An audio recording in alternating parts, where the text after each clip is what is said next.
wa ali Muhammad. Nikimalizia khutba yangu, kwa sababu tunaelekea katika siku ya 40 ya al-Imamu al-Husaini alayhi salam, siku ambayo tunapoitizama leo hii ni ishara kubwa sana kwa wale waliokuja kusema ya kwamba tukio la al-Imamu al-Husaini alayhi salam ni tukio ambalo halikuleta natija yoyote. Jambo la al-Imamu al-Husaini alayhi salam ni jambo ambalo halikuleta faida yoyote.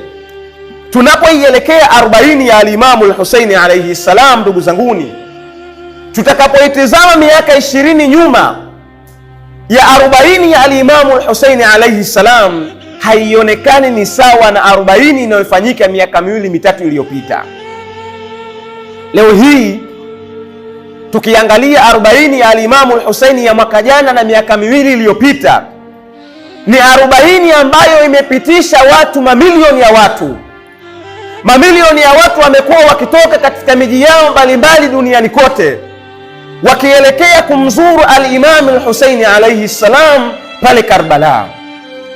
Kauli ya kwamba kusema al-Imamu al-Husaini alayhi salam jambo lake halikuleta natija ni kutaka kumdhoofisha al-Imamu al-Husaini alayhi salam, lakini vile vile ni kutaka kumpa nguvu Yazid ibn Muawiya. Kwa nini? Kwa sababu unapomrejea Ibn Taymiyyah, yeye anasema ya kwamba Waislamu wale wanaoamini ya kwamba Yazid ibn Muawiya ni mtume, yeye mwenyewe anakiri katika kitabu chake, anasema ya kwamba wale wanaoamini ya kwamba Yazid ibn Muawiya ni mtume, wao ni bora zaidi kuliko wanaoamini Ali ibn Abi Talib ni nani? Ni mtume.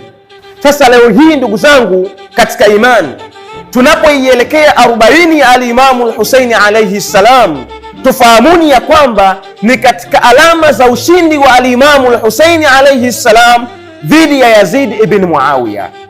Na tunapoielekea 40 ya al-Imamu al-Husaini alayhi salam, tufahamuni ya kwamba ni alama ambayo inakuja kutuonyesha uongo wa yale maneno tunayoyasikia ya kwamba kutoka kwa al-Imamu al-Husaini alayhi salam dhidi ya Yazid ibn Muawiya hakukuwa na maslahi yoyote kidunia na kidini.